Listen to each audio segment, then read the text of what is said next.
ഇവര് പറഞ്ഞതല്ല ഞങ്ങൾ കേട്ടു. മരിച്ചതിൽ പ്രശ്നമില്ല എന്ന് ചില ആൾക്കാരോട് പറയുന്നു. അത് ഞങ്ങൾക്ക് അതിലൊരു അമർഷമുണ്ട്. ഒന്നത്. രണ്ടാമത് ഈ മുണ്ടത്തിക്കോട് നടന്ന അപകടം ഒരു പാടത്താണല്ലോ സംഭവം നടന്നത്.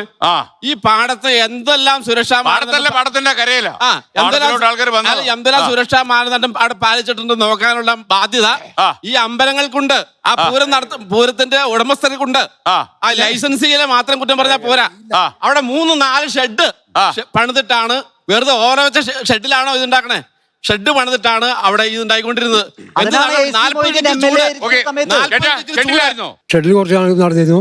ഇപ്പോഴോ ഈ അപകടം ഉണ്ടായപ്പോ ഷെഡിൽ തന്നെയായിരുന്നു. ചേച്ചി ഷെഡിലായിരുന്നോ? വീഡിയോ ഉണ്ടല്ലോ. ഷെഡിന്റെ എല്ലാം പുറത്തിരുന്നു. എല്ലാം പുറത്ത് ഷെഡിലായിരുന്നു. ഷെഡിന്റെ ഉള്ളിലല്ല. ഗിരീഷ് കുമാർ. ഇനി ഗിരീഷ് കുമാർ ബഹുമാനപ്പെട്ട അങ്ങോട്ട് പറഞ്ഞു. പേരെന്താ അങ്ങയുടെ? സേവിയറിന്റെ പ്രശ്നം അറിയോ? അതായത് തിരുവമ്പാടിയും പാറമേക്കാവും ഇതിന് മറുപടി പറയണം എന്നല്ലേ പറഞ്ഞു. അതായത് വ്യക്തമായിട്ട് പറയാം. അങ്ങോട്ട് പറയുന്നത് ഷെഡിലാവണോ പണിതരുതെന്ന്. പിന്നെ ഷെഡിലല്ലാണ്ട് എവിടെയാ പണിയത്? അല്ല, കോൺക്രീറ്റ് കെട്ടിടത്തിൽ പണിയുന്ന എവിടെ നിയമമില്ല. ഇല്ല. ഈ നിയമാനുസൃതമായ കോൺക്രീറ്റ് കെട്ടിടത്തിലാണെങ്കിൽ ഇതിലും വലിയ അപകടങ്ങൾ അതിടിച്ചു പൊളിഞ്ഞു. താൽക്കാലിക ഷെഡിലാണോ? അതായത് അതിന്റെ ചുറ്റളവ് ആ ഉണ്ടാക്കുന്ന പ്രെമിസസിന്റെ ചുറ്റളവില് ഇത്ര ദൂരം വീടുകൾ ഉണ്ടാവാൻ പാടില്ല, മറ്റ് സ്ഥാപനങ്ങൾ ഉണ്ടാവാൻ പാടില്ല. ഇത് പാടത്തിന്റെ നടുവിലാണ്. അതിനു വേണ്ടിയിട്ടുള്ള നിയമാനുസൃതമായ എല്ലാ രേഖകളും കിട്ടിയ ആൾക്കാണ് തിരുവമ്പാടി ദേവസ്വം കരാറ് വെക്കുന്നത്. തിരുവമ്പാടി ദേവസ്വം പോയിട്ട് അവിടെ പണിയുന്നില്ല.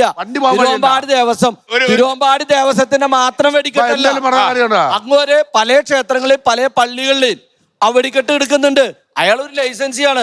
തിരുവമ്പാടി ദേവസ്വം അങ്ങോരുമായിട്ട് ഒരു എഗ്രിമെന്റ് വെക്കുന്നു. അങ്ങോരെ പ്രമിസസിന് എല്ലാവിധ രേഖകളുണ്ട്. എല്ലാവിധ ഗവൺമെന്റ് അനുവദിച്ചിട്ടുള്ള എല്ലാവിധ രേഖകളുണ്ട്. കുറെ നേരമായിട്ട് പറഞ്ഞു ആചാരം എന്ന് പറഞ്ഞു. എന്ന് മുതലാണ് ഈ ആചാരം തുടങ്ങിയത്? നിങ്ങൾക്കൊരു കൂടിപ്പോയി പറഞ്ഞു കഴിഞ്ഞാൽ 200 കൊല്ലത്തെ ഞാൻ മുഴുവൻ പറയട്ടെ. ആചാരം ഇല്ലാത്തതിന്റെ തെളിവ് അങ്ങനെ തരട്ടെ. ആചാരം ഇല്ല എന്നുള്ളതിനല്ല, ആചാരം ഉണ്ടായിരുന്നു.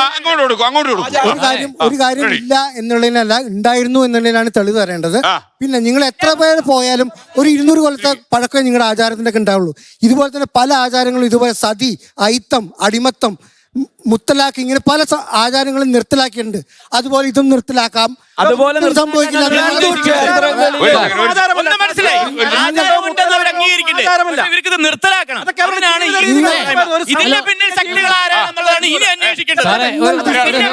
സമൂഹത്തിന്റെ ജീവിത രീതികൾ മാത്രമാണ് മുത്തലാഖും സതിയും ഒക്കെ. ഒരു സമൂഹത്തിന്റെ ജീവിത രീതികൾ മാത്രമാണ്. ഇതൊന്നും ആചാരമായിരുന്നില്ല. ഇദ്ദേഹം എന്തായി പറയുന്നത്? സതി എവിടെയാണ് ആചാരമായിരുന്നത്? സതി ആചാരമല്ല, സതി ജീവിതചര്യയാണ്. സതി ഒരു സമൂഹത്തിന്റെ ജീവിതചര്യയാണ്. മനസ്സിലാക്കൂ.